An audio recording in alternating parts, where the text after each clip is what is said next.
Ahora sí, gracias hermanos. Bueno, como les decía, dejamos en la página 47 con la conquista de Canaán por Josué.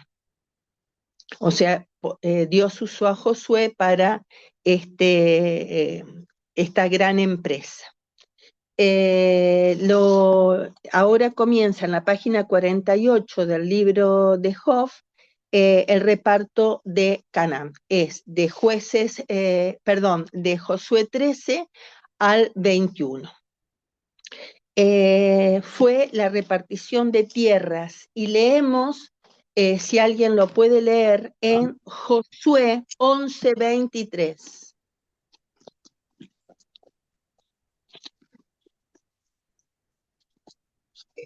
Leo, Por favor.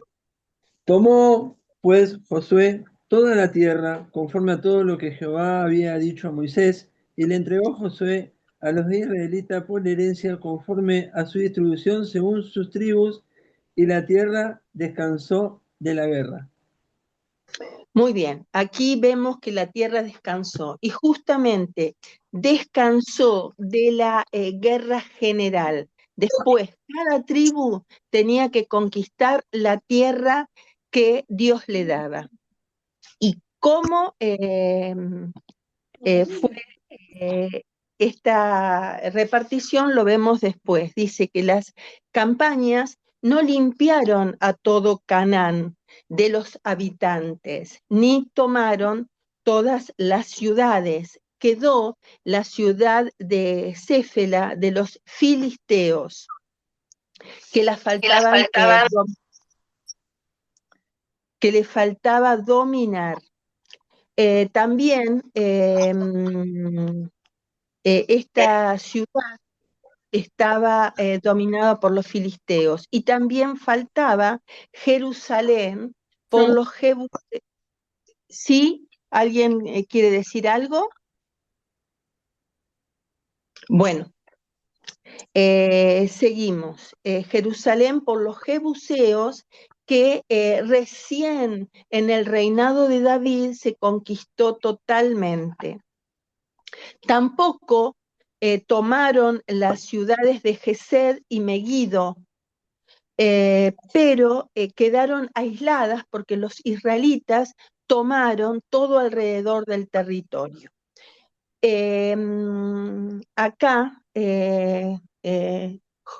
Job hace un paralelo entre Josué y Jesús, que Jesús venció a nuestro archienemigo, a Satanás, en la cruz del Calvario, con su muerte, su resurrección y su ascensión al cielo. Pero nosotros nos toca, como cristianos, conquistar nuestro corazón y sacar todo pecado, toda carnalidad, como cada tribu tenía que conquistar su territorio.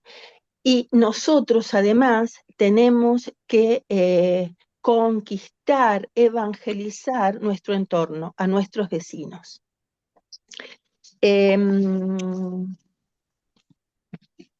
Después nos toca cómo se hizo la repartición de Canaán. Y lo leemos en Josué 14, 1 y 2. ¿Alguien que lo pueda leer, por favor? Perdón que se me bajó el micrófono. ¿Me podrías repetir el libro y el versículo? Josué 14, verso 1 y 2. ¿Puedo leer, hermana? Por favor. Bueno. Canaán repartida por suerte. Esto pues es lo que los hijos de Israel tomaron por heredad en la tierra de Canaán, lo cual les repartieron el sacerdote Eleazar, Josué hijo de Nun, y los cabezas de los padres de las tribus de los hijos de Israel. ¿Era 1, 2? Sí, el 2 también. Ajá. Por suerte se les dio su heredad, como Jehová había mandado a Moisés, que se diera a las nuevas tribus y a la media tribu. Sí, a la media tribu de Manasés. que las otras 2,5 habían quedado del otro lado del Jordán. A mí me causó, digamos, ruido esto de echar suertes, y lo consulté, y no es un juego de azar, sino en el contexto bíblico, la suerte era un mecanismo para reconocer que la decisión final pertenecía a Jehová. Y acompáñenme a leer en Proverbios 16:33, y alguien si lo puede leer, si no díganme que lo tengo.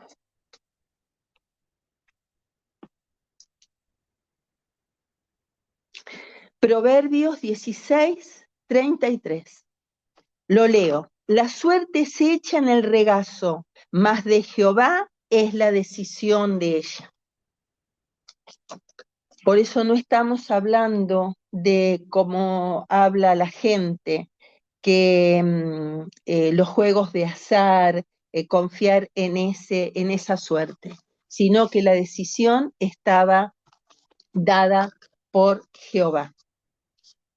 Después, la confirmación del territorio de Transjordania. Lo vemos, no lo vamos a leer, lo vemos en Josué 13 del 8 al 14, y el capítulo 14 del 2 al 5.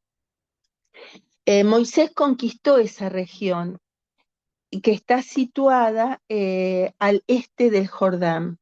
Los rubenitas, con Gad y la media tribu de Manasés, pidieron ese lugar para establecerse, porque era hermoso para el ganado, era un lugar propicio para lo que ellos hacían. Moisés se lo concedió, pero con la condición que acompañaran a todo el pueblo de Israel a conquistar la tierra que tenían pasando el Jordán. Ellos lo hicieron, entonces Josué agradeció a las 2,5 tribus por la incursión que hicieron, y ellos se quedaron de ese lado. Pero el problema que tenían estas 2,5 tribus eran los beduinas del desierto, que ellos también hicieron la disolución religiosa de estas 2,5 tribus. Después lo tenemos a Caleb. Recordemos que Caleb era de la generación de Josué, de los únicos dos que de esa generación que pudieron pasar a la tierra prometida, a Canaán. Un hombre que había sido parte de los 12 espías, junto con Josué, fueron los espías que dieron buenas noticias, que animaron al pueblo, a diferencia de los otros 10 que perecieron en el desierto con toda esa generación. Caleb era de 86 años y reclamó la tierra que había pisado sus pies cuando la había reconocido, que Moisés se la había otorgado. Era una parte difícil de conquistar. Era la tierra de los Anak, de los gigantes, pero Caleb él declaró que tenía fuerzas como en su juventud. Su fe había aumentado y sus fuerzas habían sido renovadas. Fue un hombre que transmitía y compartía las bendiciones que él tenía. Lo que él prometió, que si conquistaban a las ciudades de Debir, él les daba su hija por esposa. Otoniel conquistó la ciudad de Debir y se le dio la esposa. Otoniel era sobrino de Caleb y se casó con la hija. Este Otoniel, lo vamos a ver más adelante, fue el primer juez que tuvo Israel. Ahora la herencia de Judá. A la gran tribu de Judá le fue dado el territorio del sur, de los 5 reyes, desde el Mar Muerto al Mediterráneo. Era una tercera parte de Canaán. La mitad era desierta y la otra mitad montañosa. Esta situación del terreno daba pobreza y también daba seguridad, porque estaba el cordón montañoso, que si recordamos, dijimos que esto daba protección de los habitantes de esa tierra y de las futuras intervenciones para conquistar ese terreno de los enemigos de Judá. Efraín tuvo el territorio del norte. Entre Judá y Efraín siempre existió rivalidad, porque los dos creían que tenían la primogenitura. Uno de los factores que fue el decisivo para la división de Israel. En Efraín, que sería el reino del norte, y en Judá, reino del sur, después de la muerte de Salomón y el hijo que tomó el reinado, Roboán. Ahí se dividieron Israel. Judá es la tribu real y mesiánica. Permaneció fiel a Jehová, fue la única. Después de la deportación de Babilonia, fue la única que permaneció pura y fiel a Dios. La heredad de Efraín y Manasés. Manasés era el mayor, y recordemos que Jacob, Israel, le dio, digamos, a los 2 hijos de José, les dio la posibilidad y la posesión de ser también parte de la división de las tierras. Le tocó la parte central, entre el Mar Muerto y el Mar de Galilea. Es una zona difícil de conquistar. Y las 2 tribus se quejaron con Josué. Josué los animó a tomar la zona boscosa, a talar los árboles e instalarse ahí.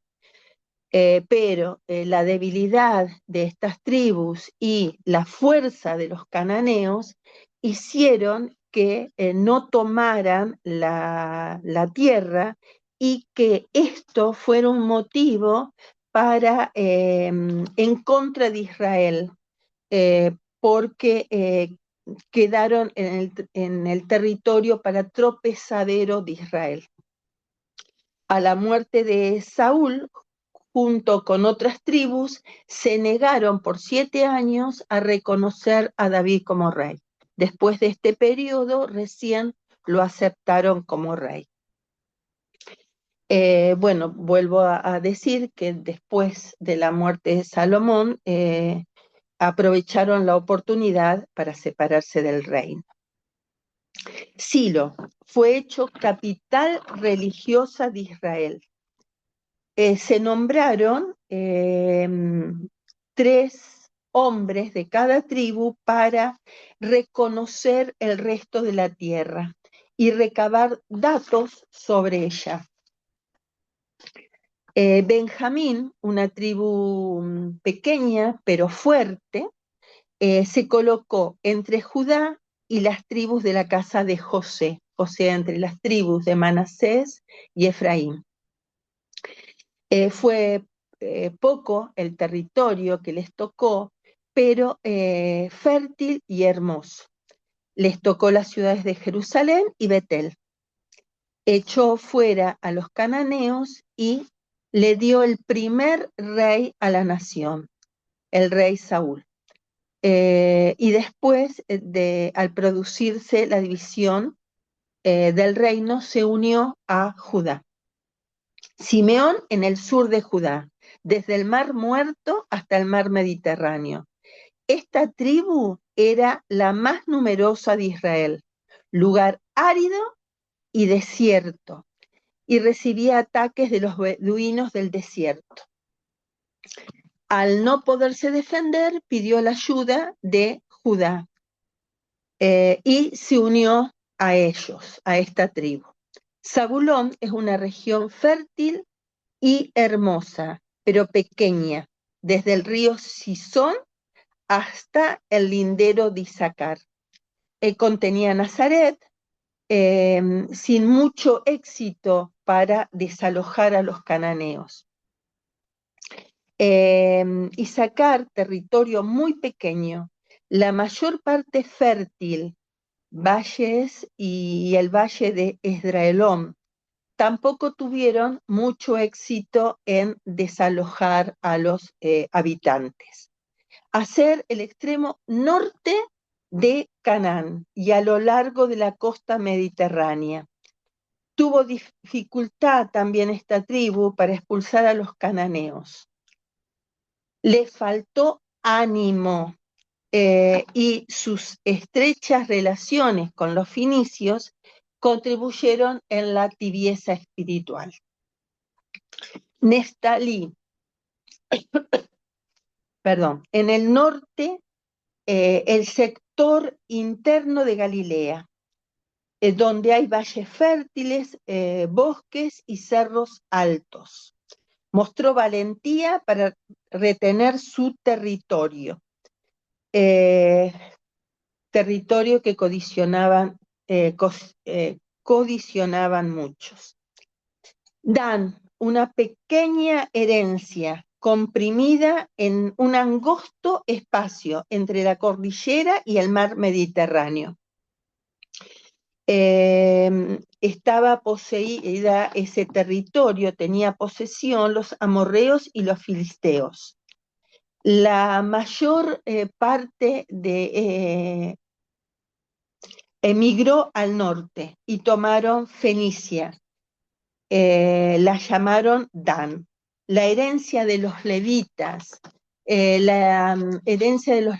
no era el territorio, sino que había sido apartada esta tribu para ministrar y dedicarse a las cosas religiosas.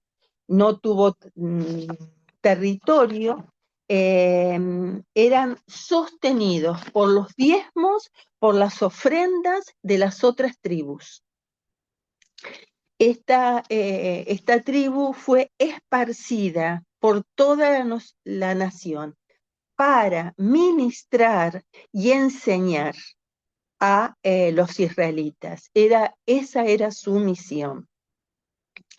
Necesitaban vivir en ciudades, entonces se les entregó 48 ciudades de todas las tribus, distribuidas por suerte.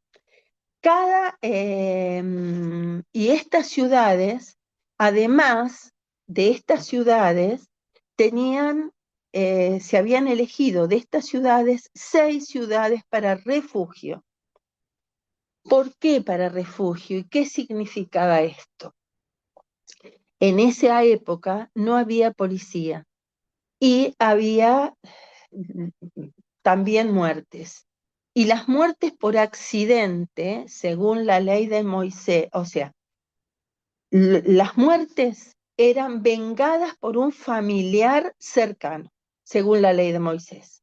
Pero las muertes por accidente no podía permitir que se vengaran. Entonces, los que habían cometido homicidio sin culpabilidad, o sea, sin motivo, sin causa, sin deseos de matar al otro, tenían que huir a las ciudades de refugio, donde en ese tiempo después iban a tener un juicio y iban a podían demostrar así que eran inocentes.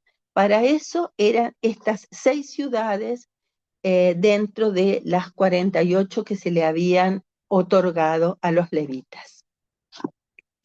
Bueno, tenemos el fin de la jefatura de Josué. Al terminar la guerra, Josué despidió a las tropas de las tribus de Gad, Rubén y la media tribu de Manasés. Estas tribus habían hecho un buen trabajo y habían cumplido con la promesa que le habían hecho a Moisés. Pero estas tribus, vueltas a su lugar, hicieron un altar, porque estaban lejos, porque el río Jordán era una traba para ir a adorar a Dios al lugar que correspondía. Entonces hicieron este altar. Cuando las otras tribus se enteraron de esto, no les gustó para nada, porque temían al castigo de Dios, porque ya había sucedido en Baal-peor, porque no podían ofrecer sacrificios fuera del tabernáculo. Entonces, para una solución pacífica, fue una comisión liderada por el sacerdote Fines a las 2,5 tribus para ver qué había pasado. Entonces, estas tribus explicaron cuál era el motivo y que era para seguir aumentando la fe, y que no querían apartarse política y religiosamente del resto de Israel. Esto fue entendido, entonces fue una solución pacífica. Ahora es la despedida de Josué. Josué, primero, sabiendo que su vida terrenal terminaba, se despidió de los líderes de Israel. Parece que en su pueblo Siquem. Y la segunda despedida que hizo, tomó al pueblo, a todo el pueblo en Siquem. La primera despedida con los líderes fue en Timnat, se cree, y la segunda en Siquem. Su deseo era que el pueblo prosperara en el futuro. El tema del discurso fue la fidelidad y el poder de Jehová, que el pueblo reconociera que Dios los había metido, los había introducido en la tierra con poder, por su fidelidad, porque Dios así lo había prometido a los patriarcas. Segundo, exhorta a los israelitas, los exhorta a obedecer la ley de Moisés, no rendir cultos a otros dioses, ni mezclarse con los cananeos, y amar a Jehová sobre todas las cosas.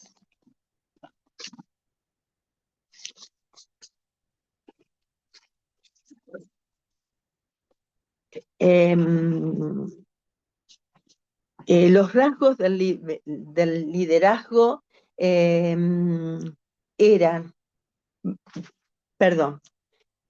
también Josué les recordó la victoria sobre los cananeos y entregó Dios toda palabra de advertencia, que si eran fieles, Dios los iba a prosperar. Pero si eran infieles, le iba a suceder lo mismo que a los habitantes antiguos de esa tierra. Le iba a pasar lo mismo a aquellos que Dios había arrojado de esa tierra. Y que si los dejaban, iba a ser de tropezadero, y Dios iba a usar esos mismos pueblos para castigar, para disciplinar a Israel. Ahora, Leemos Josué 23:10. ¿Quién lo puede hacer?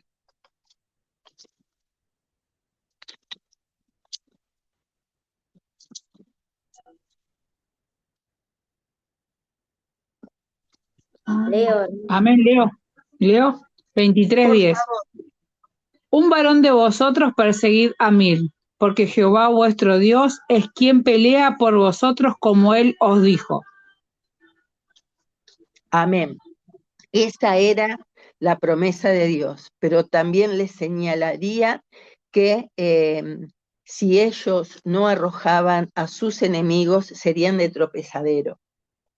Acá dice, es la promesa de Dios que les iba a dar la victoria, pero ellos tenían que perseguir, tenían que luchar para conquistar esa tierra que Dios les había dado, se las había regalado.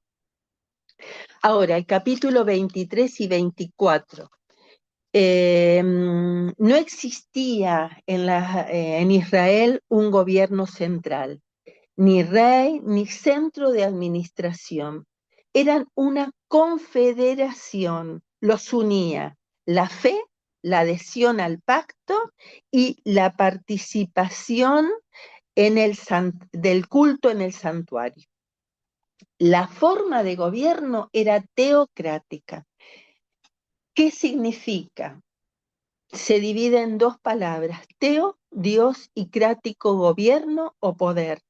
Era el gobierno de Dios para su pueblo. Pero a ellos les costaba esto. Entonces, los asuntos que afectaban a Israel, se convocaba a un concilio de ancianos representantes de cada tribu y así resolvían los conflictos que surgían. Los ancianos actuaban como jueces en asesinatos, en problemas familiares y hasta en problemas matrimoniales. Existían tribus locales que presidían en las puertas de la ciudad. Los príncipes eran los jefes de las tribus y los clanes, y los capitanes militares. El último acto público que hizo Josué en Siquem les recordó todo lo que hizo Jehová, desde Abraham hasta la fecha, y que debían servir a Dios, que es difícil, pero lo tenían que servir de todo corazón. Bueno, leemos en Josué 24:31. Alguien que lo pueda leer.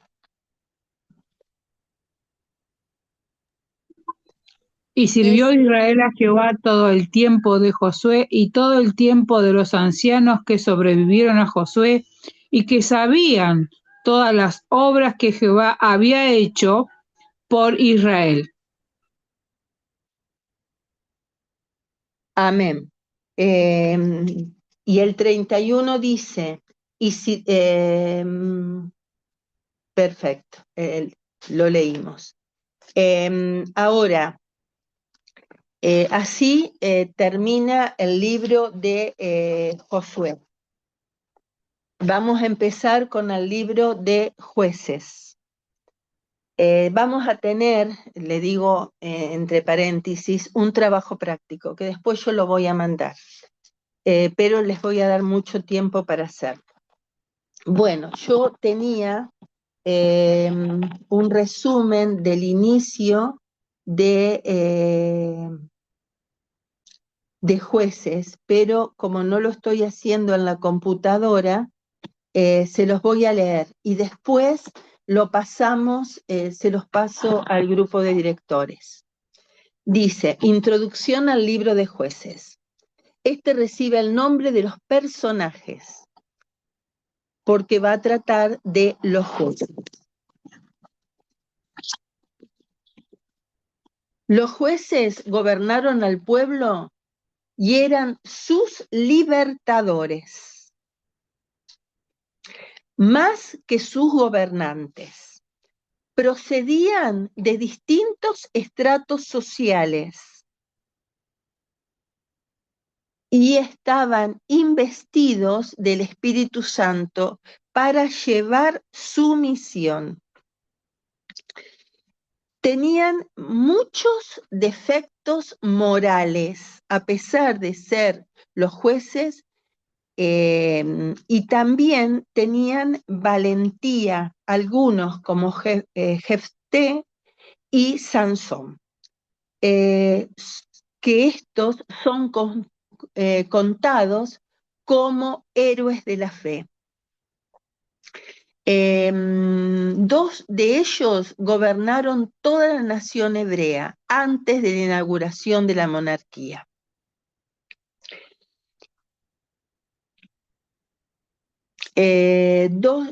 Según la tradición judía, parece haber sido escrito por Samuel en el reinado de Saúl o los primeros años del reinado de David. El periodo de los jueces es un libro de derrotas. Describe 7 apostasías, 7 opresiones y 7 libertadores. Después de la muerte de Josué, hubo decadencia en Israel. Jehová les había traído unidad y victoria. Ahora tenían apostasía. Los llevaba a la debilidad y al sometimiento de sus enemigos. Es una prolongación del libro de Josué.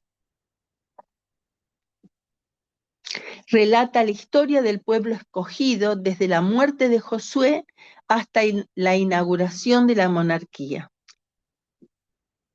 Es un libro para demostrar la personalidad de Jehová, señalar la gran necesidad de establecer la monarquía. Y el tema es un ciclo constante de apostasía, castigo, arrepentimiento y liberación. Seguimos con el libro de Job. Las tribus hacían guerra aisladamente y se debilitaban frente a sus enemigos. No los desalojaban totalmente. Entonces estos traían grandes problemas a los hebreos. Los hebreos se cansaban de ser fieles a Dios, tomaban las costumbres de los cananeos, de los pueblos que estaban a su alrededor, se casaban con mujeres cananeas, daban sus hijas a los varones cananeos, adoptaban su religiosidad, le rendían culto a dioses ajenos. O sea, todo lo que estaba prohibido en la ley, eso hacían. El propósito de este libro es relatar la historia del pueblo escogido en un periodo comprendido entre, la muerte, lo vuelvo a repetir, y la inauguración de la monarquía.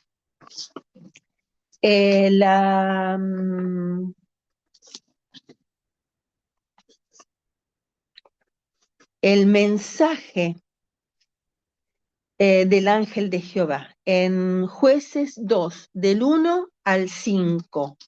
Si alguien lo puede leer, 2, del 1 al 5. El ángel de Jehová subió de Gilgal a Boquim y dijo: Yo os saqué de Egipto y os introduje en la tierra de la cual había jurado a vuestros padres, diciendo: No invalidaré jamás mi pacto con vosotros, con tal que vosotros no hagáis pacto con los moradores de esta tierra, cuyos altares habéis de derribar. Mas vosotros no habéis atendido a mi voz. ¿Por qué habéis hecho esto? Por tanto, yo también digo: no los echaré de delante de vosotros, sino que serán azote para vuestros costados, y sus dioses os serán tropezadero. Cuando el ángel de Jehová habló estas palabras a todos los hijos de Israel, el pueblo alzó su voz y lloró, y llamaron el nombre de aquel lugar Boquim, y ofrecieron allí sacrificios a Jehová. Pero Pablo Job dice que su arrepentimiento no fue genuino. Eso es lamentable, que volvían otra vez a decaer en la idolatría. Después Pablo Job habla de ciclos religiosos y políticos. Después de la muerte de Josué surgió una nueva generación que no había visto los milagros que Dios había hecho a través de mostrarles las victorias milagrosas con los cananeos, con los vecinos de Israel. Y los israelitas adoptaron una actitud liberal hacia los cananeos. Y Jehová dejó deliberadamente a los cananeos para ver la fidelidad de su pueblo, que lamentablemente fallaron porque le rindieron culto a Baal, a Sera, y hacían tomaron las costumbres de los viejos habitantes del lugar. Y paulatinamente estos antiguos habitantes reconquistaban las ciudades que habían tomado los israelitas. Después, cuando vivía un juez, tenían calma, tranquilidad, reposo. Pero moría el juez y volvían a la idolatría, a ser infieles a Dios. Se vuelve el ciclo.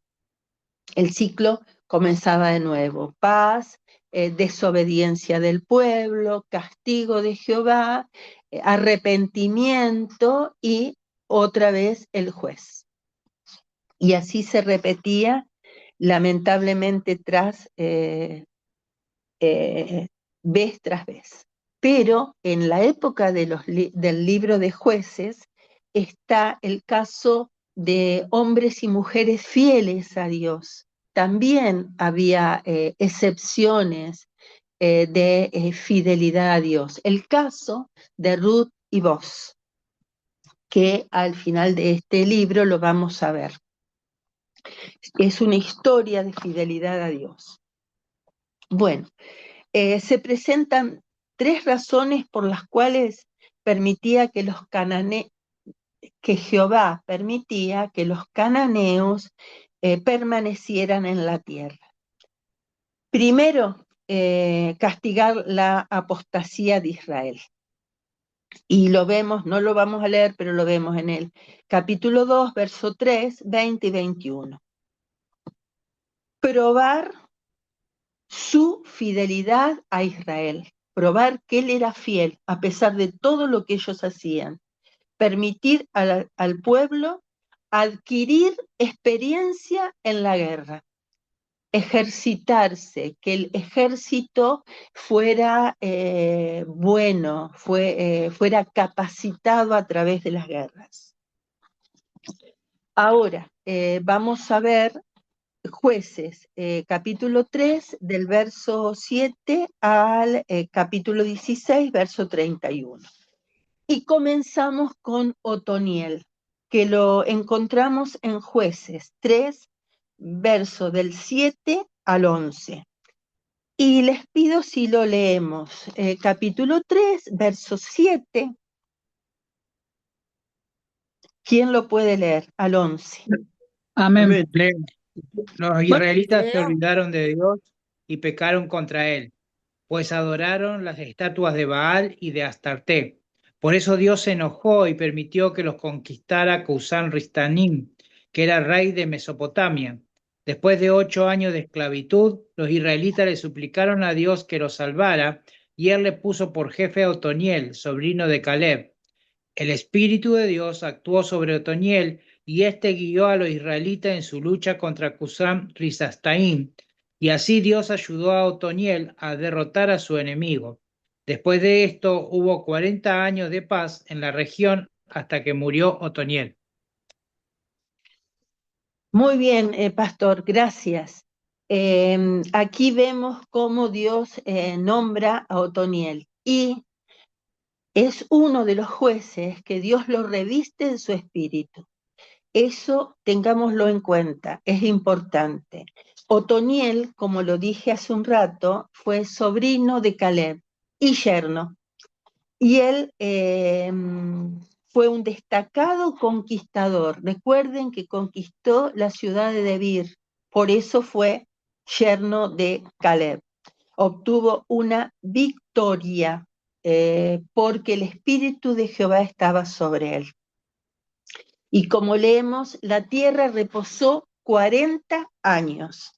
Ahora vamos a Jueces también, capítulo 3, del 12 al 30. No lo vamos a leer, es Moab Ahod. Este juez vino después que Jehová empleara a los moabitas para castigar y amalecitas, enemigos tradicionales de Israel, para castigar a Israel.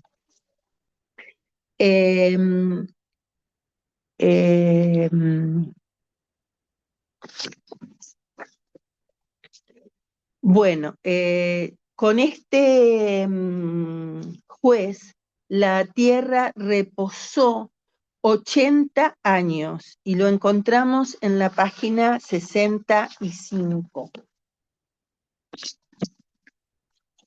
de Pablo Hoff.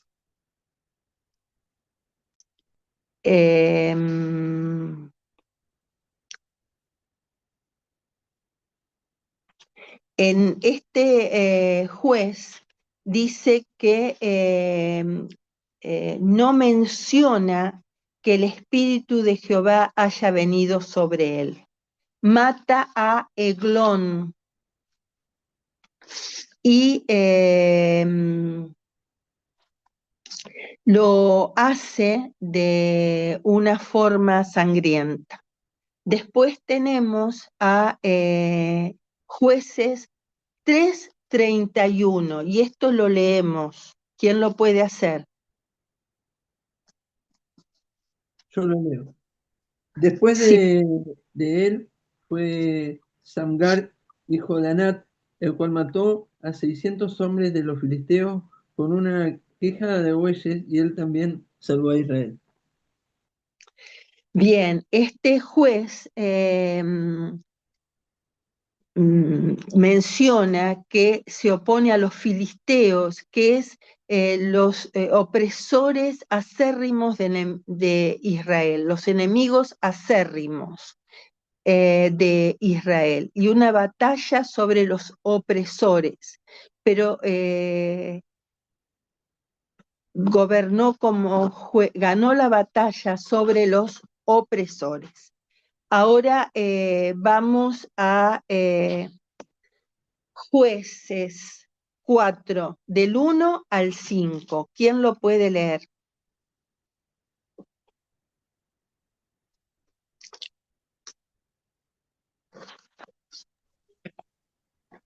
¿Lo leo? Por favor. Después de la muerte de Joab, los hijos de Israel volvieron a hacer lo malo ante los ojos de Jehová. Y Jehová lo vendió en mano de Gabín, rey de Canaán, el cual reinó en Azor. Y el capitán de su ejército se llamaba Sisara, el cual habitaba en Arosep Goim. Entonces los hijos de Israel clamaron a Jehová, porque aquel tenía 900 carros errados y había oprimido con crueldad a los hijos de Israel por 20 años. Gobernaba en aquel tiempo a Israel una mujer, Débora, profetisa y mujer de Lapidot, y acostumbraba sentarse bajo la palmera de Débora, entre Rama y Betel, en el monte de Efraín. Y los hijos de Israel subían a ella a juicio. Amén. Acá vemos una mujer que era jueza. Esta mujer fue llamada por Dios y también prestemos atención porque la Biblia dice que era profetisa y vamos a ver por qué hago hincapié, después vamos a ver por qué hago hincapié, que no solamente era jueza, sino profetisa. Esta mujer juzgaba a Israel y dice que estaba bajo la palmera de Débora. Acá se presenta una batalla y dice que el capitán del ejército era Císara. Este era un capitán muy, muy aguerrido, muy fuerte, con un ejército muy grande y poderoso, que oprimió a Israel. Débora significa abeja y estaba en una región montañosa entre Ramá y Betel. Ocupó un lugar único entre los jueces esta mujer. Fue árbitro y juez. Israel había caído en manos de Javín, un cananeo. Débora trató de animar a Barak porque le dijo, no te ha dicho, parafraseando por supuesto, no te ha dicho Jehová que vayas y enfrentes a Císara, a su ejército, animándolo. Es lógico que Barak tuviera ciertos temores, cierta reticencia a hacer lo que Dios le había mandado, porque Barak tenía 900 carros y Barak tenía 10.000 infantes, o sea, 10.000 soldados a pie, y tenía que batallar con esto. Entonces Dios le pidió a Dios una señal, que es la señal del vellón. Un día le pidió que el vellón, solamente el vellón se mojara y la tierra no, y viceversa. Dios no lo censuró por esto, no lo castigó, porque era mucha la diferencia entre un ejército y el otro. Pero el ejército fue comandado por Barak, pero Barak, al Débora enfrentarlo, le dijo, si vos no vas conmigo, yo no voy. Por lo tanto, Débora le dijo, yo iré hasta Císar, pero no será la batalla ganada por ti, o sea, a manos de mujer se le dará la victoria, cosa que no le importó a este varón del ejército y fueron a la lucha. Débora lo acompañó hasta Cades. Císara fue atraído hasta el lecho de Cisón, donde sus carros podían pasar, porque del otro lado estaba la montaña y solamente tenía ese espacio para que sus carros avanzaran. Pero Dios mandó una lluvia torrencial que inundó el lugar. Por lo tanto, los carros se atrancaron y no pudieron salir. Entonces huyeron y ahí fue donde el ejército israelita los mató. La victoria contra Císara fue hecho porque él se fue caminando, escapándose, y llegó a el lugar donde estaban la- las carpas de eh, mm, gente que no era ni con Israel ni con Císara. Entonces hubo una mujer que lo invitó a pasar a su carpa, a su casa. Entonces Císara aceptó porque en ese tiempo el ser hospedador era una condición que debían tener todos.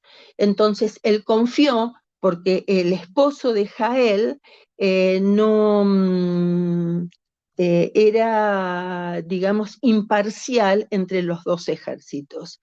Pero Jael eh, simpatizaba con Israel. Entonces, cuando Císara le cayó sueño profundo, fue cuando ella le clavó una estaca en las sienes. Y así murió y logró la victoria por mano de mujer, como le había dicho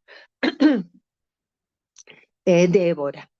Entonces, la valentía y la fe de Débora, Barak y Joel dieron la victoria, obtuvieron la victoria de mano de Dios. Solamente 6 tribus respondieron al llamado de Débora. Las familias de Rubén tuvo grandes resoluciones de corazón, pero pronto se esfumaron y prefirieron los cantos pastoriles antes que el sonido de la trompeta.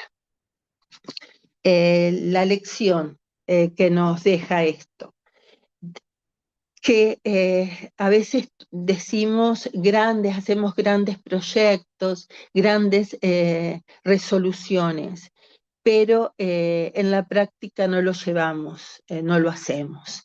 Lo más pequeño en la batalla espiritual vale más que una grande resolución. Entonces, luchemos en la oración y confiemos que Dios nos va a dar lo demás en lo planificado. Son 20:56. Entonces dejamos en esto que nos toca después el capítulo 5. Dejamos 5 minutos, 21:01, 21:02. 21:02 nos conectamos de nuevo.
Bueno, ¿están ahí?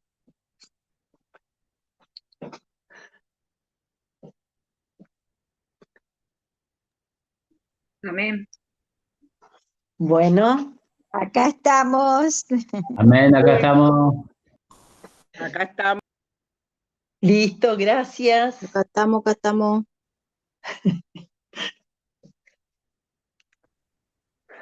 Bueno, dejamos en el capítulo 5. Una vez más, los de Israel cayeron en la idolatría de los cananitas. Por lo tanto, tuvieron 7 años de hambre, de dificultades, hasta que por fin se dieron cuenta que debían volver a Dios, que solamente Él los podía libertar. Y Dios envió un profeta que condenó la desobediencia de su pueblo por el culto de Baal. Hay un llamamiento y preparación de Gedeón. Dios prepara a Gedeón por su constancia, por su valentía. Vivía en Ofra y Dios lo llama cuando estaba trillando en un lugar privado por miedo de los salteadores que estaban en ese momento. El ángel de Jehová se le apareció y leemos en el capítulo 6 porque los saluda con un saludo profético, no con una afirmación. ¿Quién puede leer Jueces, capítulo 6, verso 11 y 12?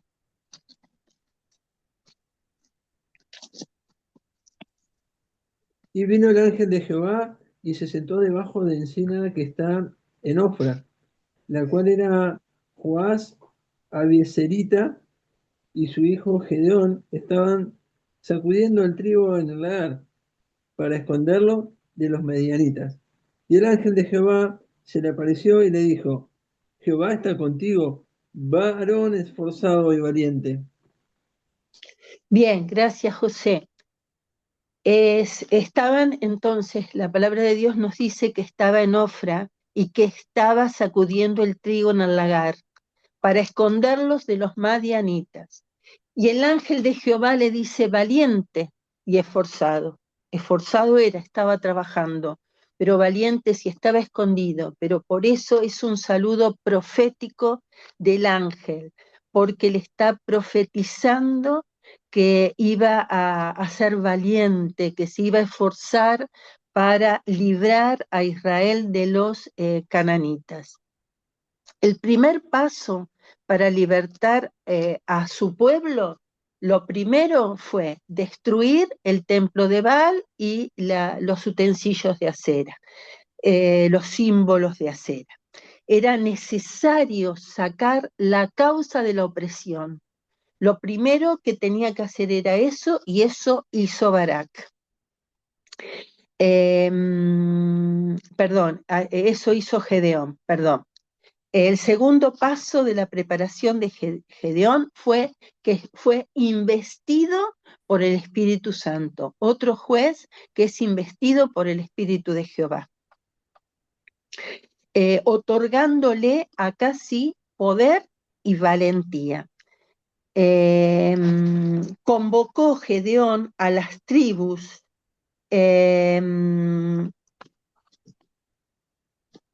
parece que Gedeón era muy cauteloso, porque al pedir las señales del vellón en 2 oportunidades, él quería estar seguro que Dios estaba con él. Y Jehová no censuró esta actitud de Gedeón. La campaña de Gedeón la encontramos en el capítulo 7, verso 1, al capítulo 8, verso 21. Eran 32.000 israelitas que estaban con Gedeón. Acudieron al llamado y constituían una fuerza pequeña con los 135.000 que componían el ejército madianita. Yo me pongo a pensar, claro, Gedeón, ¿cómo no va a pedir esas señales para estar seguro que Jehová iba con ellos frente a semejante ejército? Pero la cosa parecía que se complicaba más, porque sin embargo Jehová consideraba que esa cantidad de soldados era mucho. Por lo tanto, les dijo, los que tengan temor, los que tengan miedo, se pueden ir tranquilamente a sus hogares. Y se fueron. ¿Por qué era esto? Porque el temor de esos soldados podía contagiar en plena batalla a los otros y por lo tanto obtener una derrota y no victoria. Entonces se fueron a sus hogares y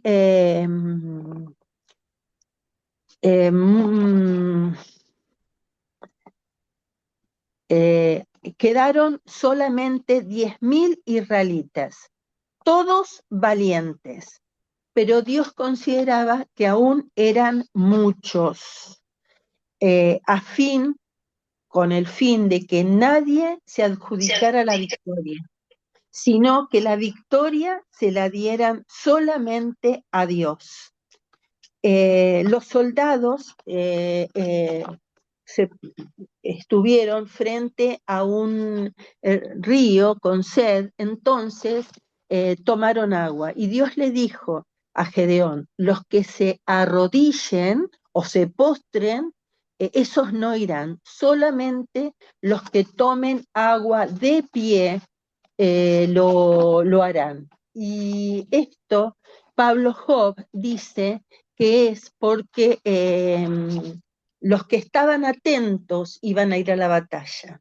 Pero otro de los motivos que nosotros en la iglesia de Zárate nos dijeron en un estudio que hicimos es que también era espiritual, porque era una forma de adoración a los dioses de los pueblos paganos. Entonces fue la elección de los que no se habían postrado, esos solos fueron a la batalla. Y Dios preparó el camino para darles la victoria.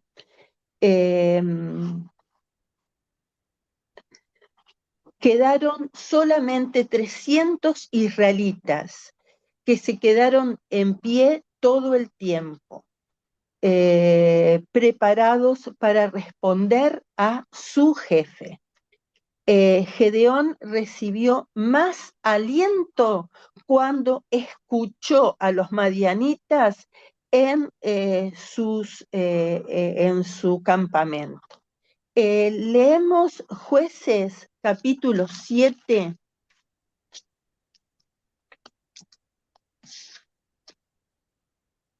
Del versículo 9 al 15. ¿Quién lo puede leer, por favor?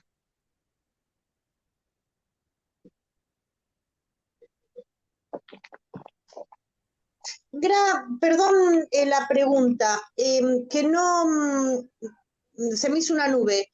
Del tema que comentaste de los soldados, que era una situación o no me sale espiritual, de cómo bebían. Sí, porque recordás que el pastor dijo que en la antigüedad los que adoraban a dioses se postraban frente a ellos y adoraban a los elementos de la naturaleza, uno de ellos el agua. Entonces, el arrodillarse, para nosotros es común arrodillarnos para tomar agua en un río, en un arroyo, pero en la antigüedad se arrodillaban ante los elementos de la naturaleza, los adoraban, le rendían culto. Por lo tanto, uno de los motivos espirituales es ese. El físico es que se quedaban de pie, cuidando que los enemigos no vinieran en un momento de descuido de ellos. Perfecto, perfecto. ¿Entendido? Mil gracias. Sí, gracias. No hay por qué, gracias para nada. ¿Encontraron capítulo 7, verso 9 al 15? Sí, hermana. Por favor, Pastor José, léalo.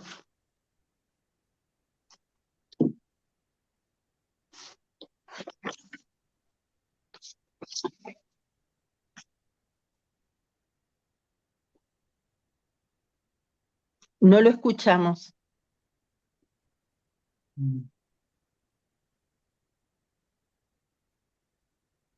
¿José? Que lea, hermana. Sí, por favor. Aconteció que aquella noche Jehová le dijo, levántate y desciende al campamento, porque yo lo he entregado en tus manos. Y si tienes temor de descender, baja tú con fura tu criado al campamento, y oirás lo que hablan, y entonces tus manos se esforzarán y descenderán al campamento. Y él descendió con fura su criado hasta los puestos avanzados de la gente armada que estaba en el campamento. Y los madianitas, los amalecitas y los hijos del oriente estaban tendidos en el valle como langosta en multitud. Y sus camellos eran innumerables como la arena que está a la ribera del mar en multitud. Cuando llegó Gedeón, he aquí que un hombre estaba contando a su compañero un sueño, diciendo, he aquí yo soñé un sueño, veía un pan de cebada que rodaba hasta el campamento de Madián, y se llegó a la tienda, y la golpeó de tal manera que cayó, y la trastornó de arriba abajo, y la tienda cayó. Y su compañero respondió y dijo, esto no es otra cosa sino la espada de Gedeón, hijo de Joás, varón de Israel. Dios ha entregado en sus manos a los madianitas con todo el campamento. Cuando Gedeón oyó el relato del sueño y su interpretación, adoró y vuelto al campamento de Israel, dijo, levantaos, porque Jehová ha entregado el campamento de Madián en vuestras manos. Amén. Gracias, pastora. Aquí escuchamos el relato de lo que escuchó Gedeón en el campamento, que Dios le dijo que fuera para que escuchara y realmente entendiera que la victoria se la daba a Jehová. Dice que los madianitas se mataron los unos con los otros y los que quedaron se fueron hasta el Jordán.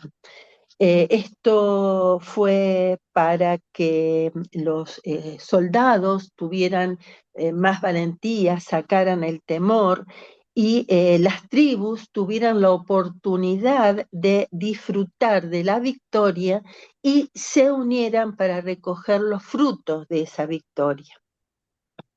Y también la personalidad de Gedeón mostró gran prudencia cuando rehusó el título de rey, porque ellos lo querían coronar como rey.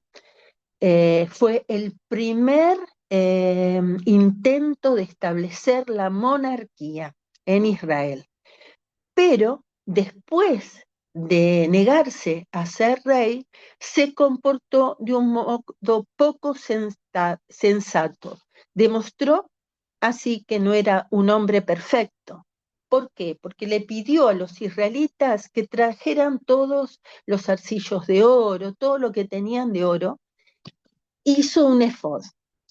El efod era una parte de la vestidura sacerdotal, pero este efod se llamaba igual, pero no era lo mismo.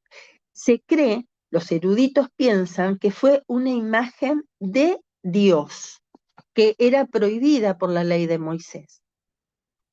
Por eso se dice que no fue muy sensato en hacer esto.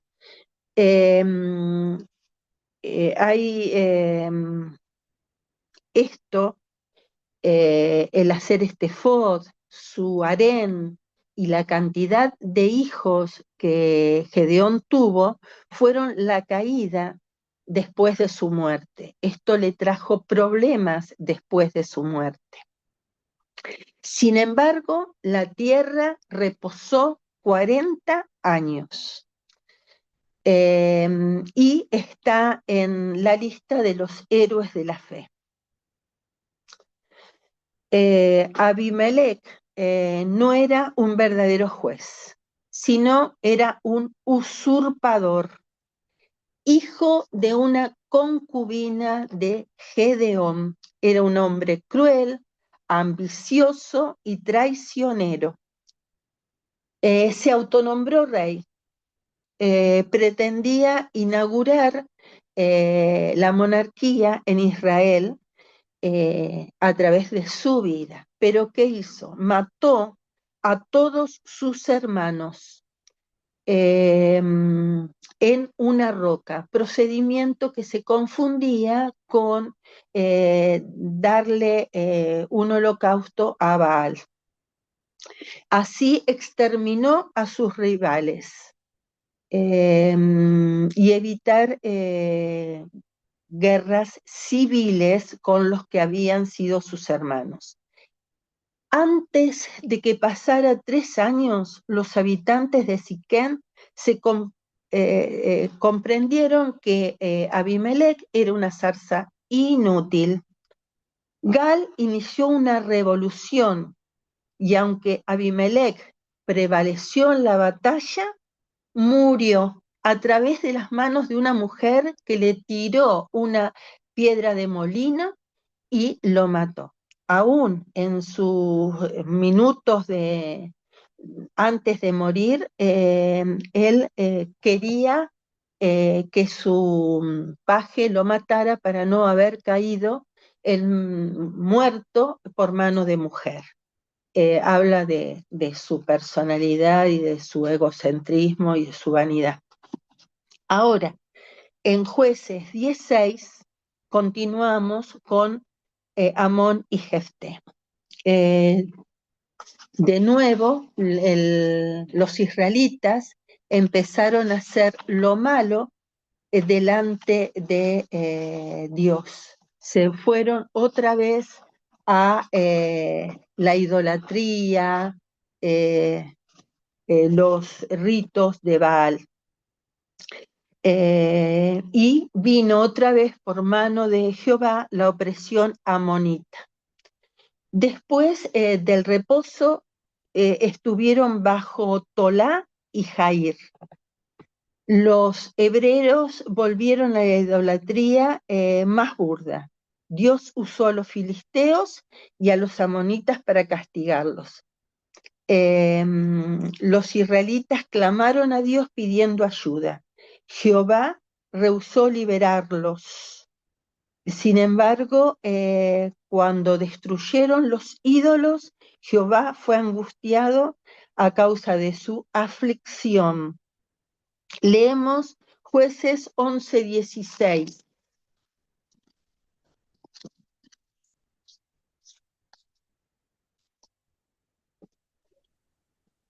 Porque cuando Israel subió de Egipto, anduvo por el desierto hasta el Mar Rojo y llegó a Cades.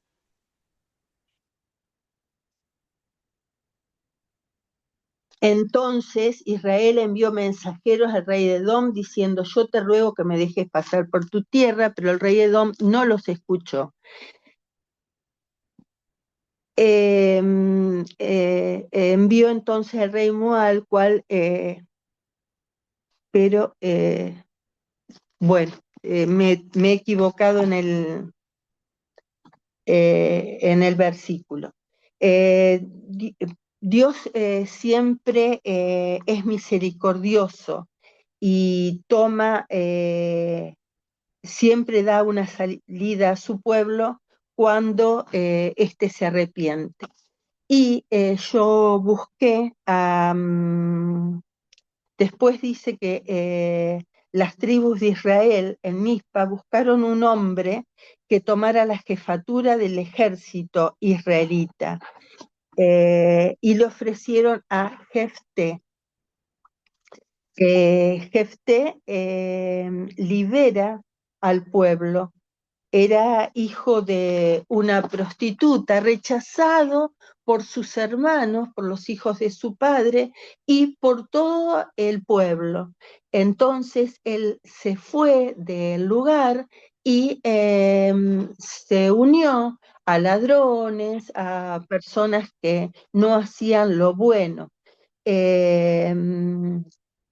Pero cuando los ancianos le piden que vuelva, él vuelve con una tropa, y esta tropa estaba constituida por despreciados de la sociedad. Entonces Jefté acepta esto y acepta la jefatura civil sobre todo Galad. Hizo un pacto con Jefté ante Jehová en Mizpa. Acá muestra el rasgo de bondad, como jefe arregla la disputa de Amón, argumentando que el derecho de los de Moab estaba a favor de los hebreos, pero los amonitas no aceptaron y fueron guerra contra Israel. El espíritu de Jehová descendió sobre Jefté y lo impulsó a conducir el ejército hebreo a la victoria. Dios le dio la victoria por la fe de Jefté. Los efranitas, encolerizados por haber sido excluidos del triunfo sobre Amón, amenazaron de muerte a Jefté, porque parece que aspiraban a tener la hegemonía de Israel. Jefté los derrotó.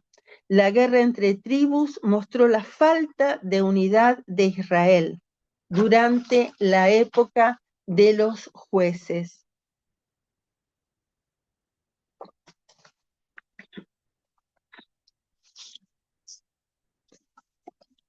Ahora, Ibzán, Elón y Abdón, jueces capítulo 12, del verso 8 al 5. A ver.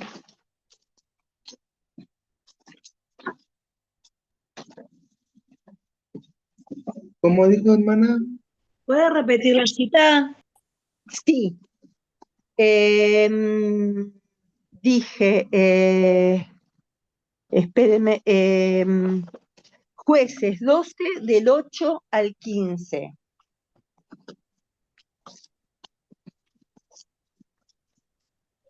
Muchas gracias. No hay por qué. Gracias. Minuto.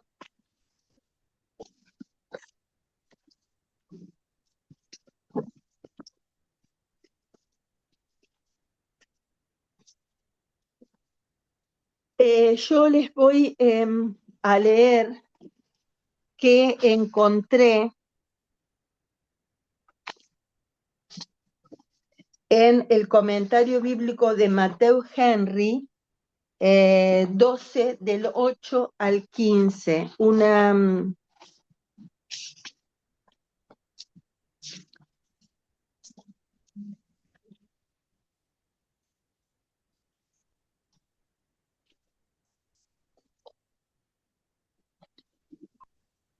¿Por qué Grace le llama jueces menores?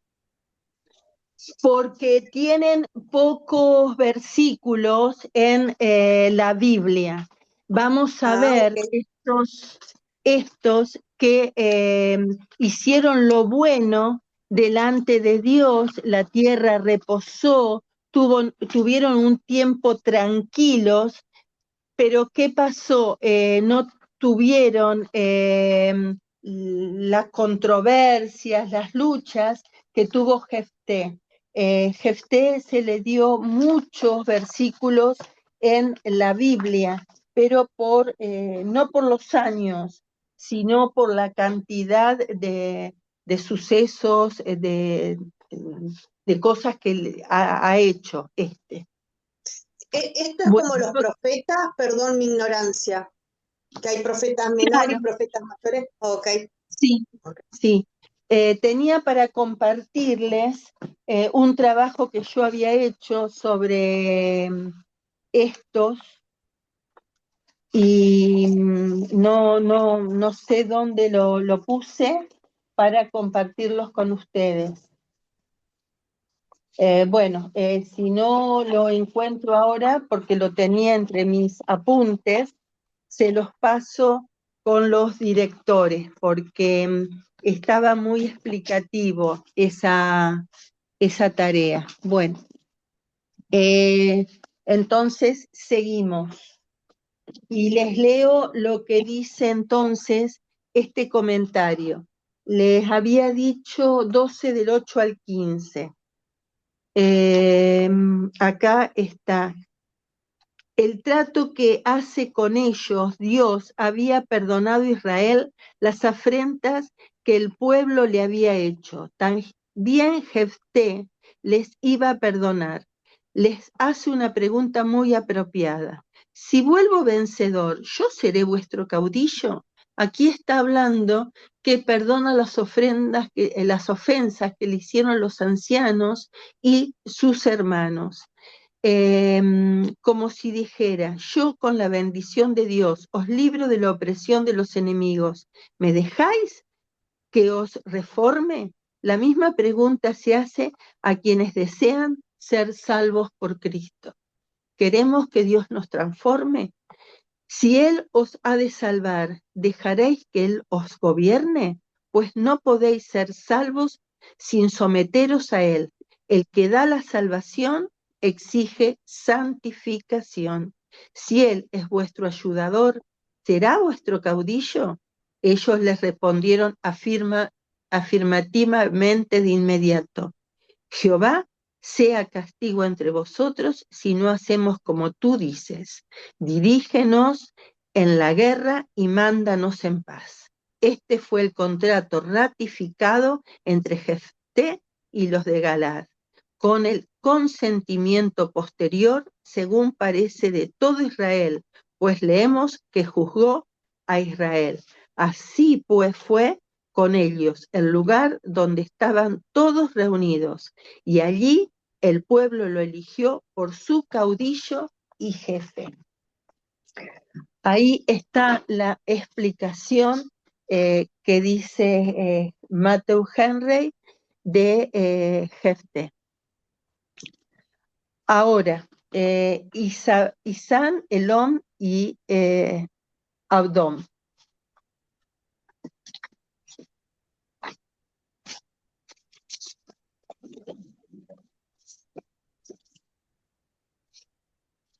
Bueno, son jueces que no se cuenta nada de importancia de las acciones de ellos. Estos jueces menores, Absán y Absón, eran adinerados y de buena posición.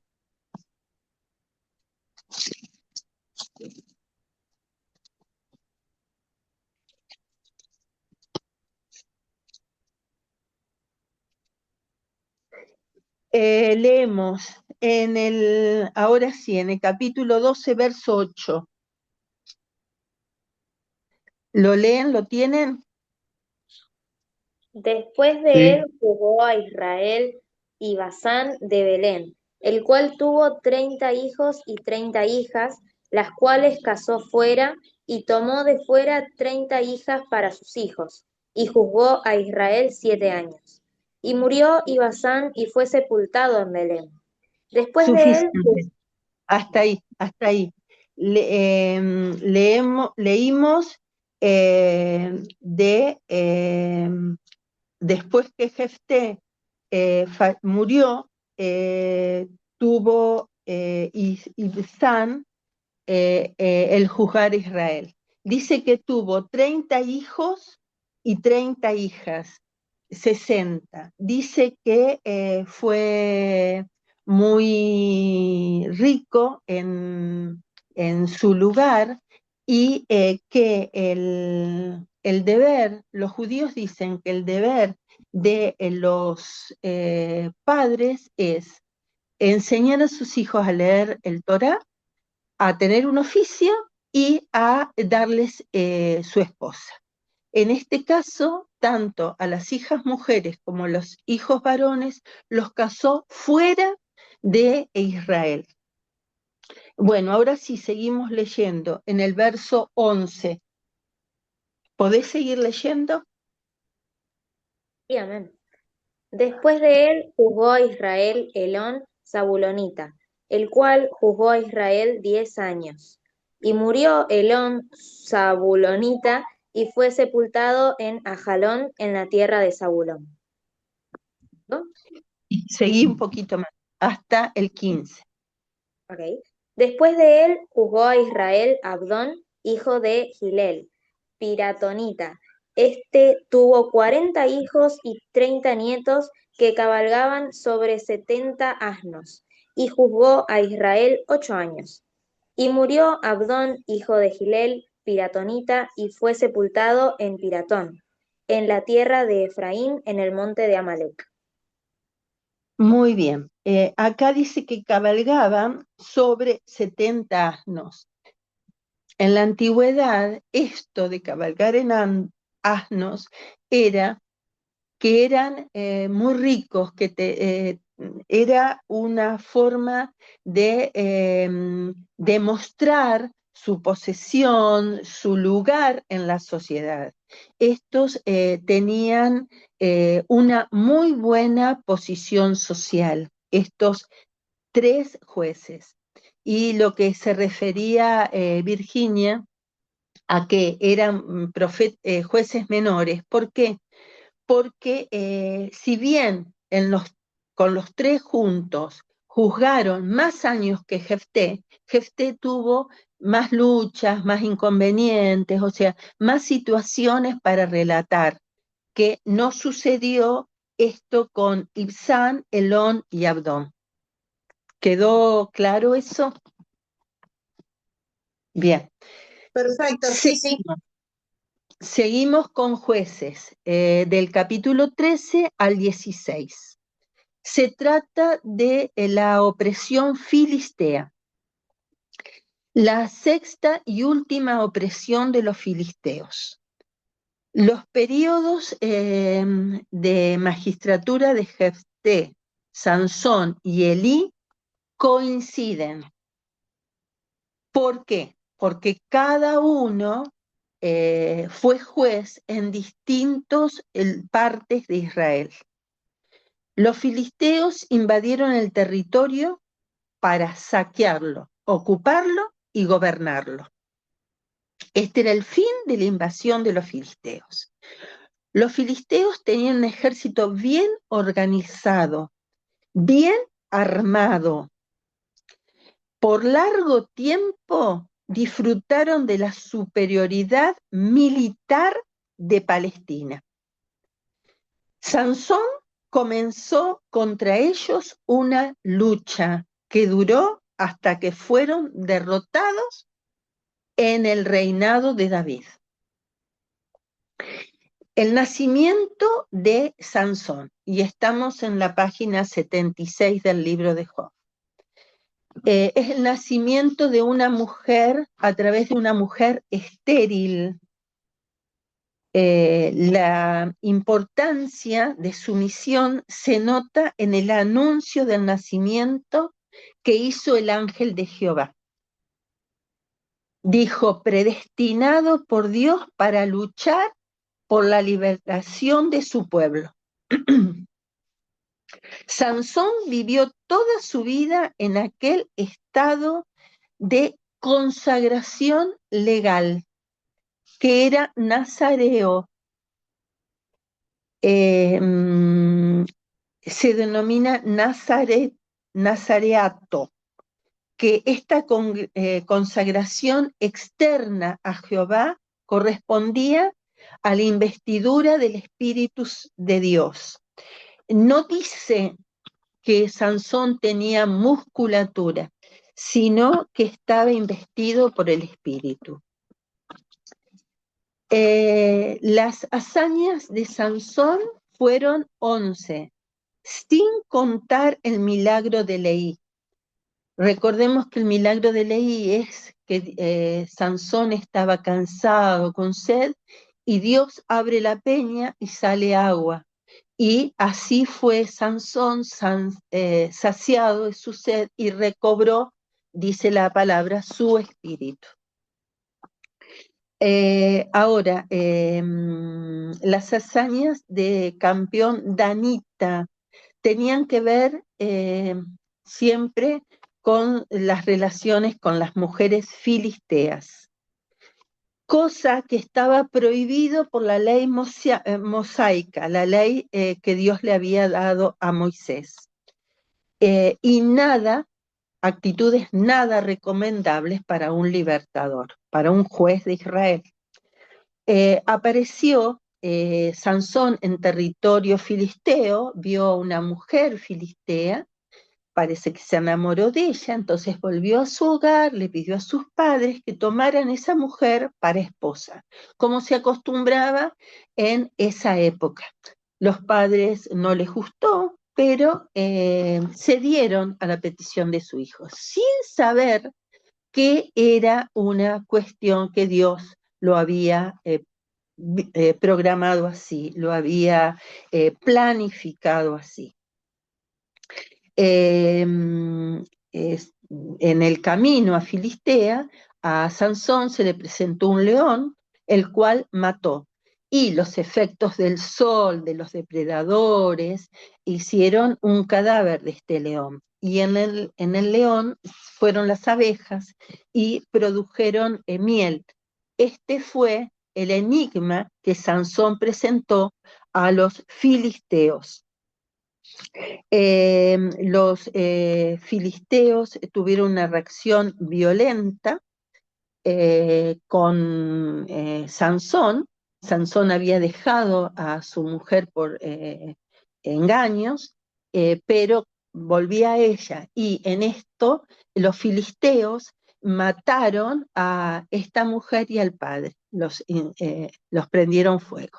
Entonces Sansón, enojado, capturó 30 zorras y les puso teas encendidas de a 2 zorras y las largó en los trigales y los olivos de los filisteos, cosa que enfureció a los filisteos. Entonces los hombres de Judá, por este gran enojo de los filisteos, entregaron atado a Sansón, a los filisteos, valga la redundancia.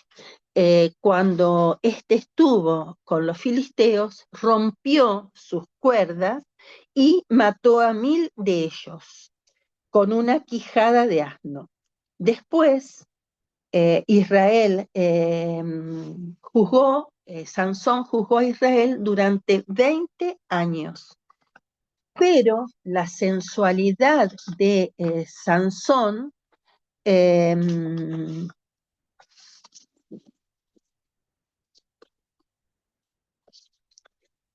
condujo finalmente a su caída.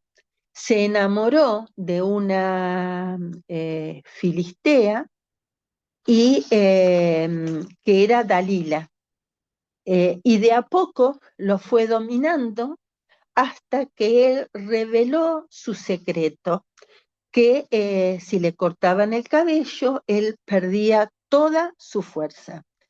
Y estando durmiendo en las rodillas de su mujer, fue capturado por los filisteos. Estos lo ataron, no pudiendo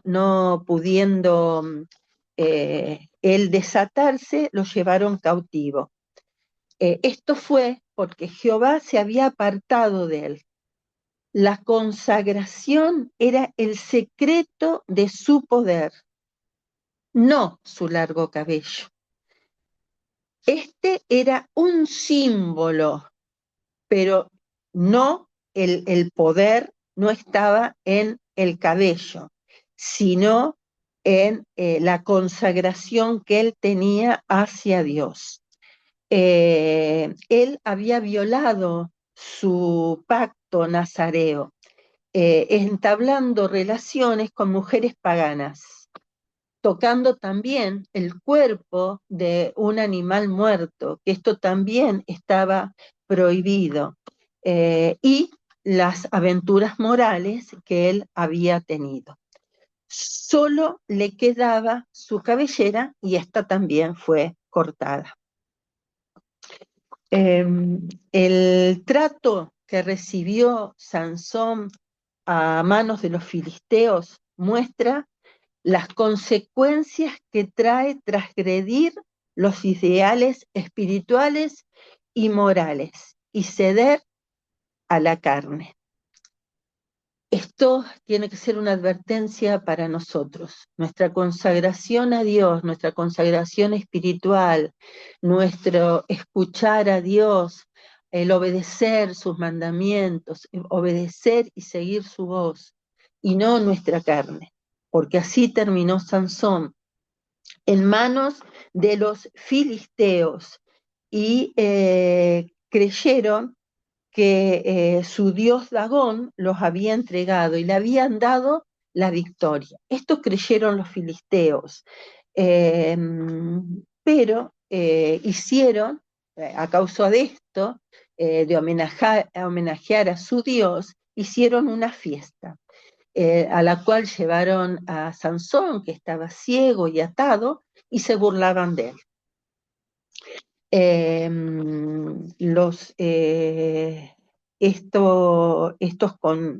Estos acontecimientos hicieron que Sansón meditara en todo lo que había sucedido y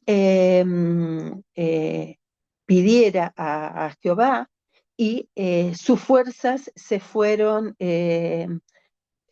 o sea, su clamor a Dios fue oído y sus fuerzas las recuperó. Y hizo que aún estando atado y ciego, pidió que lo pusieran entre medio de las dos columnas, y él, que se había antepuesto, él, Sansón, se había antepuesto sus necesidades, sus gustos, ante las necesidades de su nación, antes de la voluntad de Dios. Se arrepiente y pide que Dios lo ayude, y puede, a través de la fuerza que Dios le devolvió, unir estas dos columnas para que el techo se derrumbara y así murieran muchos filisteos. Y este fue uno de los puntos para que los israelitas continuaran luchando contra los filisteos en otras oportunidades. El propósito de Dios era mostrar su fidelidad nuevamente a su pueblo. Bueno, la situación social en la época de los jueces la vemos en los capítulos 17 al 21. Se presentan aspectos más tristes de la época oscura y la historia hebrea. Presenta una moralidad más baja y el caos más completo de la Biblia. Se habla de engaños, de robos, de ignorancia espiritual, en que se fabricaba un ídolo pensando que representaba a Jehová, de una corrupción espantosa, de guerras entre las tribus de Israel. También hay una situación en Jueces capítulo 17 y 18 que involucra a la migración de los danitas del norte de Neftalí, porque no pudieron contra los amorreos. Micaía había robado a su madre. Cuando le restituye lo robado, su madre hace una estatua y pide a un levita ser sacerdote de su casa, cuando tenían solamente un lugar para adorar a Dios, y era en Silo. Micaía había pecado estableciendo su propio santuario en su casa, pero también el levita, que no tenía que estar en ese lugar, y aceptó ser sacerdote de ese lugar. Él tenía que estar en la ciudad que le habían asignado. Entonces, los dos erraron. Primero, los danitas erraron en abandonar su territorio y establecer su propio santuario, y tomar a un levita que no tenía que estar en ese lugar porque no era la ciudad asignada para él.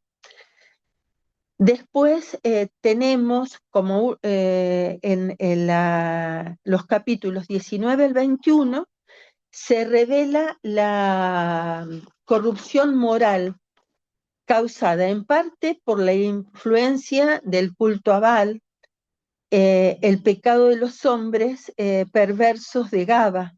Eran semejantes, dice Pablo, Job, a Sodoma y Gomorra, que provocaron la indignación de todo Israel, pero los benjamitas no quisieron remediar el gran mal y fueron brutalmente asesinados en la guerra. Para que Benjamín no se quedara sin descendencia, no fueran eliminados, no fueron raídos del pueblo de Israel, le dieron 400 vírgenes perdonadas de la masacre de Jabes Galad. También los israelitas emplearon un ardid para darle 12 esposas a los benjamitas, que habían quedado sin sus parejas. Y el libro termina con una observación muy acertada. Insinúa que cada uno de las tribus hace lo que mejor le parece, y no es lo mejor, es lo malo. Por lo general, Israel necesitaba un rey. Esto era lo que después, uno de los factores que va a determinar que el pueblo pide un rey y Dios se lo otorga. Bueno, aquí terminamos los libros el libro de Jueces. Ahora sigue el libro de Ruth. son -10. Yo no quisiera interrumpir después el libro de Ruth y lo dejamos para la próxima clase. Nosotros el próximo lunes es 17, es feriado. No tenemos clase, pero yo les voy a mandar, tal vez a fin de semana, un trabajo práctico para que presenten. Y con tiempo, no les voy a exigir en pocos días, porque sé que es un fin de semana largo y muchos lo pueden aprovechar para estar en familia o salir. Y después tendremos un parcial, les aviso con tiempo, pero vayan leyendo. Después, en el libro de Pablo Hoff, nosotros llegamos hasta la página 80. Entonces, leeríamos todo Ruth y empezamos con Primera de Samuel.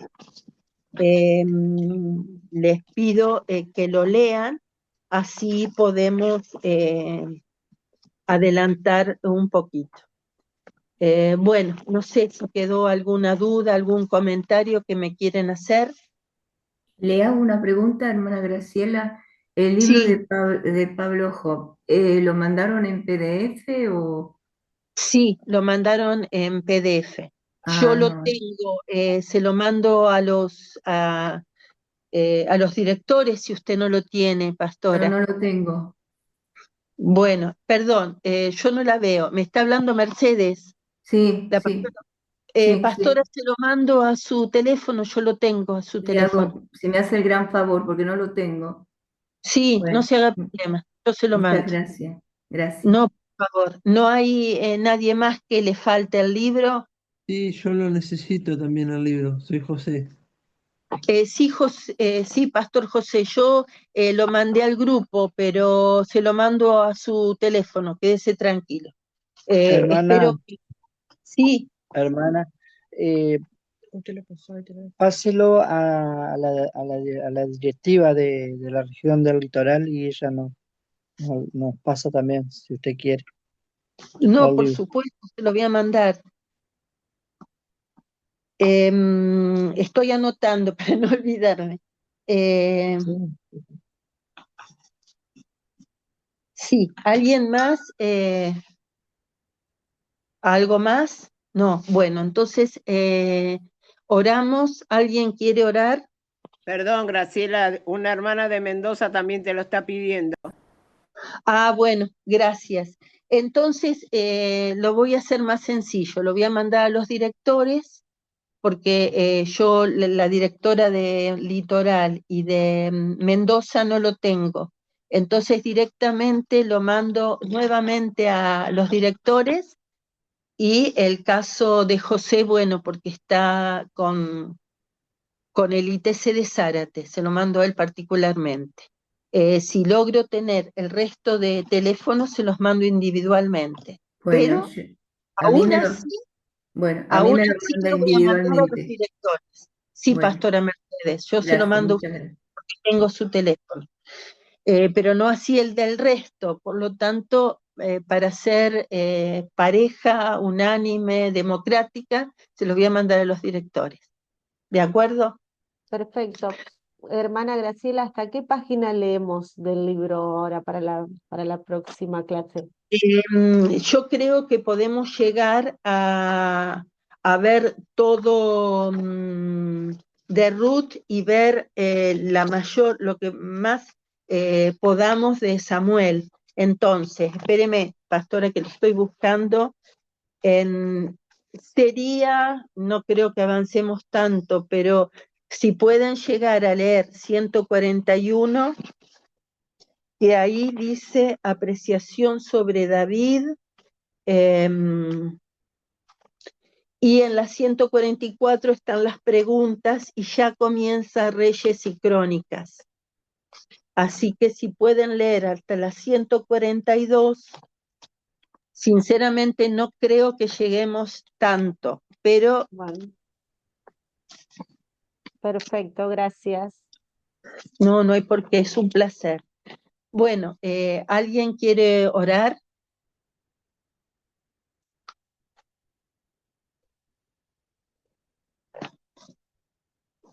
Bueno, oro yo. Amado Dios, te damos gracias, Señor, por tu compañía, por estar siempre con nosotros.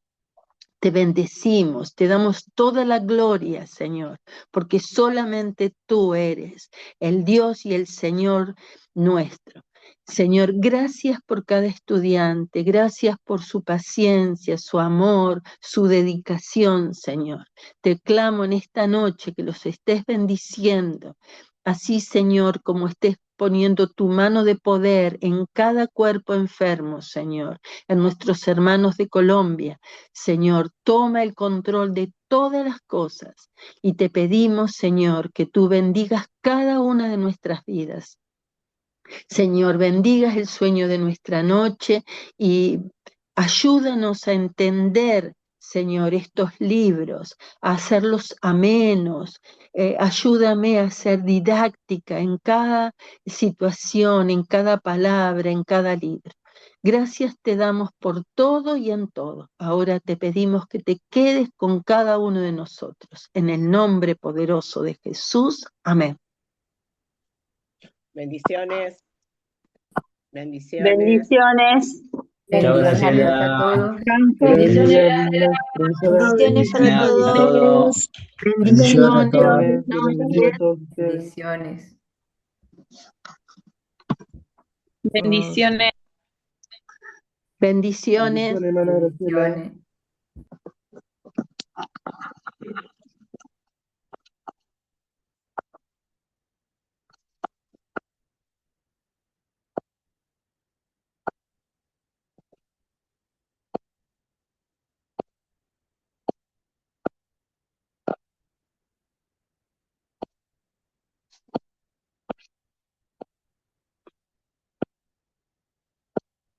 Bueno.